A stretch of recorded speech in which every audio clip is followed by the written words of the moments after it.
Welcome to Raising Happy and Thriving Gifted Kids, a daily podcast where you get relatable stories, interesting lessons, and practical tips to help your kids thrive and be happy while enjoying your own life even more.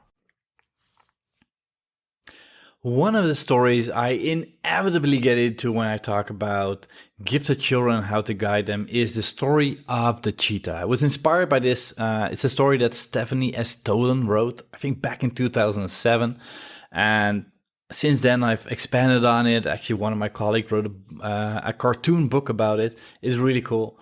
But it's about using a cheetah as a metaphor for a gifted child who is learning.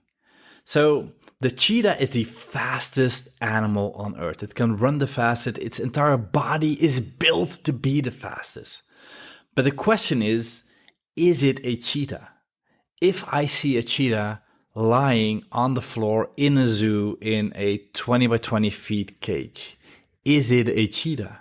I don't see him run, 80 miles an hour or something. So is it still a cheetah? Well, of course it's a cheetah. It is what it is. But probably, that's not a good idea. We shouldn't put them in cages. We're going to put them like in a big safari park. We're going to build this custom park. It's going to be bigger. So, this cheetah can run free.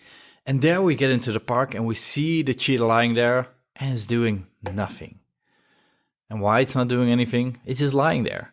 And why is it lying there? Because, once in a while, a truck will come by and it just throws a hunk of meat.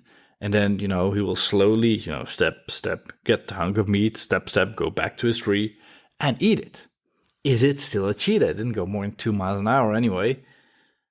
Well, a cheetah is a hunter. We should allow it to hunt. So the next day the truck comes by and it's not just a hunk of meat, but we throw a couple of rabbits, in front of the cheetah. So now the cheetah wakes up. He's like, ooh, hey, this is what I'm made for. There's a prey. I'm a predator.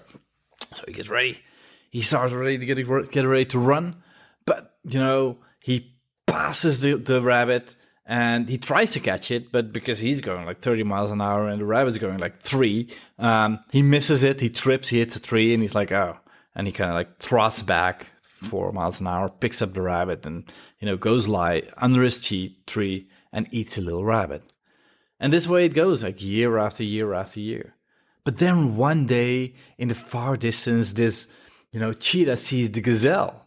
And the gazelle probably is like pretty much the reason a cheetah can run that fast is because the gazelle can almost run that fast. And only the cheetahs that can run fast enough to get the gazelle would eat. So there's a pretty strong incentive to get there. So something in the cheetah wakes up and he's like, this is mine. He's going to wake up and he's going to walk and he's getting ready for a sprint. And the gazelle sees him and gets into a sprint as well.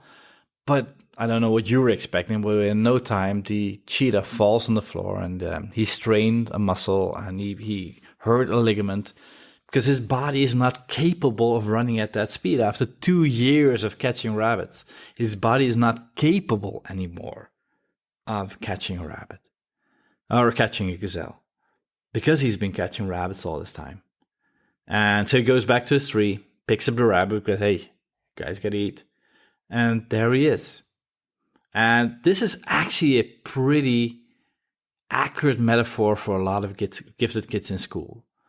They are that cheetah, but they're being fed rabbits all of the time. And maybe one time they made the mistake of going all out. They were the teacher thought they were crazy. Their kids thought they were crazy. So there was no point. And now we're going to upgrade them. We're going to put them in a pull-out program, acceleration program, skip a grade, put them in a gifted class. And what happens? They strain every single muscle in their body because their body is not used to it anymore. If you spend 10 years chasing rabbits, it's going to be hard to get a gazelle. You need to build that up, and it helps if you can reflect on the experience. And this is why I share this story with a lot of gifted kids. So they understand that when you migrate from rabbits to gazelles, that your body will need to get used to it. You need to build up stamina. You need to build up, endurance. Your muscles need to get stronger. You need to get leaner. And by doing that, you become who you truly are, because a gazelle or a cheetah can never be truly happy chasing rabbits. So share this story with your kids today. Tell them or let them listen to this story And reflect on that. Like, what parts of your life are you chasing rabbits right now? And what parts are you chasing a cheetah? Curious to hear what the answer is. And as promised, maybe you should reflect on yourself as well. How is your life going? Are you chasing rabbits? Are you chasing gazelle? And are they fitting for you? Very curious what you think. If you liked this episode of Raising Happy and Thriving Kids, don't forget to subscribe to the podcast in your favorite podcast software.